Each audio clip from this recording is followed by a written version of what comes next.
Next in the book, you're going to see the key of E minor, which I believe most of you have done already. And if not, you can look at the tutorial on E minor to get all of the work on that. So I'm going to move on now to page 149, Anubis. And Anubis, by the way, is a dog.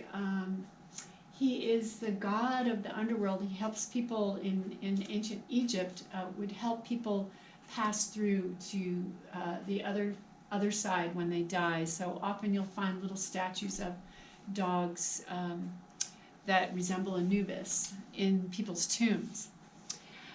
So this piece has a couple of new things. It has grace notes, and you'll see that in the very last measure, it's a little tiny note. It's going to come before the beat.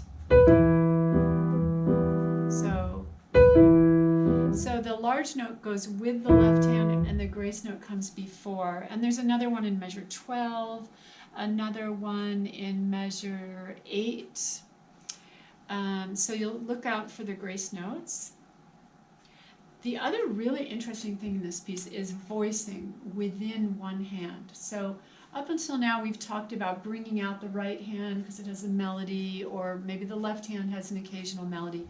Now we're going to have 2 different, or even 3 different voices really in the left hand, but we can treat it as 2 because we have a bass that lasts for 4 beats in every measure.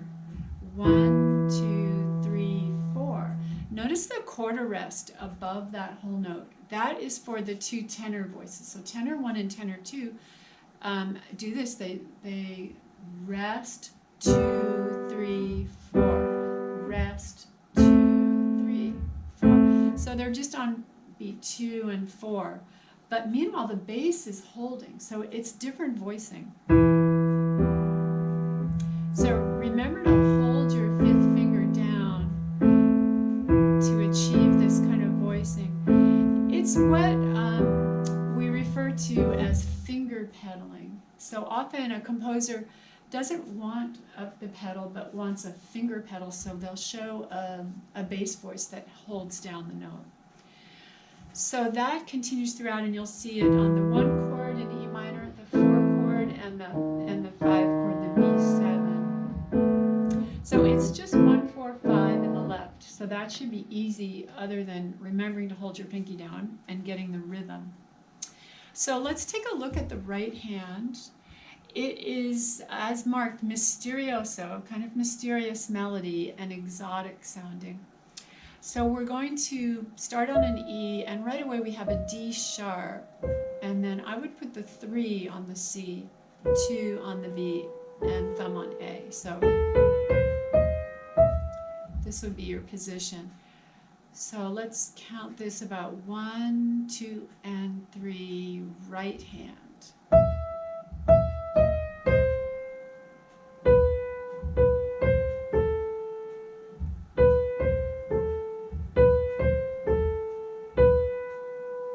And then that begins again.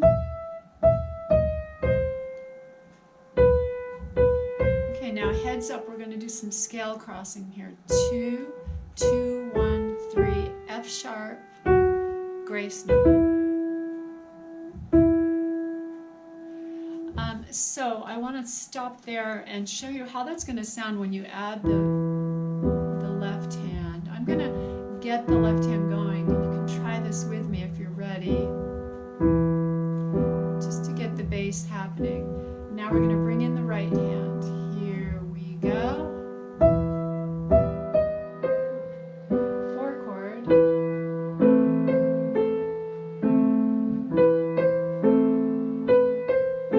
Back to the 1.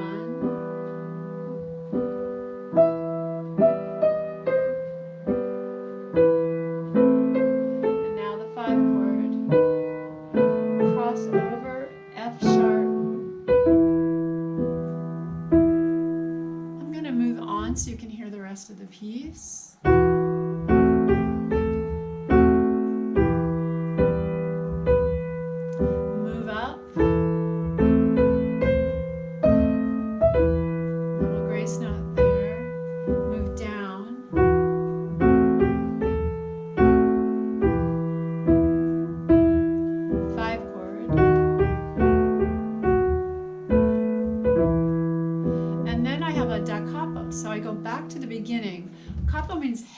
Italian. So you go back to the head of the piece until you see the word fine, which is at the little double bar in the middle. So we would go back.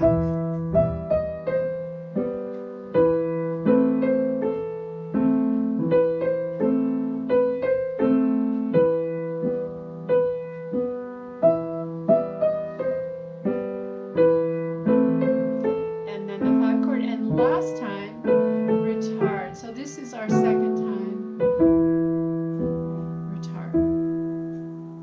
So the B section after that double bar is a little bit louder and then has a diminuendo. So the overall form would be A, B at the double bar, and then on the da capo we repeat A. So A, B, A is the form of this piece.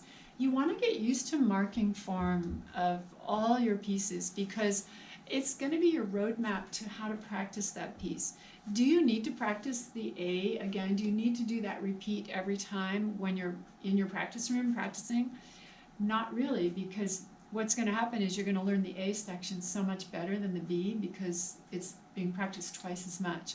So dole out your time, know the structure of the piece, and give equal opportunity to each section of the piece so that every part of the piece sounds as well rehearsed as any other part.